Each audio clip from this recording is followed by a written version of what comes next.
Satyabhama Institute of Science and Technology, Chennai.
போக்குவரத்து ஊழியர்கள் மற்றும் காவல்துறை இடையே நீடித்து வந்த பிரச்சனை முடிவுக்கு வந்ததாக தகவல் வெளியாக இருக்கிறது. விவரங்களை செய்தியாளர் பாஸ்கரவன் கேட்கலாம். பாஸ்கர், என்ன மாதிரியான சுமூகமான முடிவு எட்டப்பட்டிருக்கிறது? விவரங்கள் என்ன பாஸ்கர்?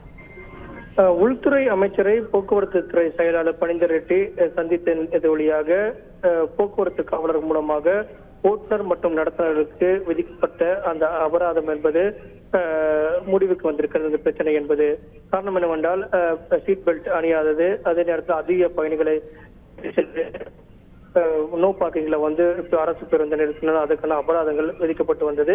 இதன் காரணமாக அரசு போக்குவரத்து ஓட்டுநர் மற்றும் நடத்துனருக்கு மற்றும் காவலர்களுக்கிடையே பிரச்சனை நீடித்து வந்த நிலையில நேற்று இரு செயலாளர்கள், உள்துறை செயலாளர் மற்றும் போக்குவரத்து செயலாளர் சந்திப்பினுடைய எதிரொலியாக பல்வேறு அறிவுறுத்தல்கள் அதிகாரிகளுக்கு வழங்கப்பட்டிருக்கிறது. போக்குவரத்து காவலர்கள் மூலமாக ஓட்டுநர்கள் மற்றும் நடத்துனருக்கு விதிக்கப்படக்கூடிய அந்த அபராதம் விதிக்கப்படக்கூடாது, ஏற்கனவே இருக்கக்கூடிய நடைமுறைகளை பின்பற்ற வேண்டும், புதிய நடைமுறைகளை கையாளக்கூடாது அப்படிங்கிற உத்தரவு பிறப்பிக்கப்பட்டிருக்கிறது. இதன் காரணமாக இருவருக்கும் இடையே நீடித்த அந்த பிரச்சனை என்பது முற்று பெற்றிருக்கிறது. வழக்கமான பணிகளை இருவரும் ஈடுபட வேண்டும் போக்குவரத்து காவலர்கள், அதே நேரத்தில் அரசு போக்குவரத்து ஓட்டுநர்கள் மற்றும் நடத்துனர்களும் தொடர்ந்து பணிகளில் ஈடுபட வேண்டும். எவ்விதமான பிரச்சனையும் இருதரப்புக்கும் இருக்கக்கூடாது என்பதை அதிகாரிகளுக்கு உத்தரவாக பிறப்பித்து அறிவுறுத்தல் வழங்கியிருக்கிறது. அதை வரக்கூடிய நாட்களில் கண்காணிப்பதற்கும் குழு அமைக்கப்பட்டு அதெல்லாம் நடைமுறைக்கு சரியாக இருக்கிறதா என்பது குறித்தெல்லாம் கண்காணிக்கப்படும். அந்த வகையில பார்க்கும்போது இருதரப்பில் இருந்து வந்த பிரச்சனைகள் எல்லாம் முற்று பெற்றிருக்கிறது அப்படிங்கிறதா போக்குவரத்துறை அதிகாரிகளுடைய தகவலாக உள்ளது. விவரங்களுக்கு நன்றி Bhaskar. Satyabhama Institute of Science and Technology, Chennai.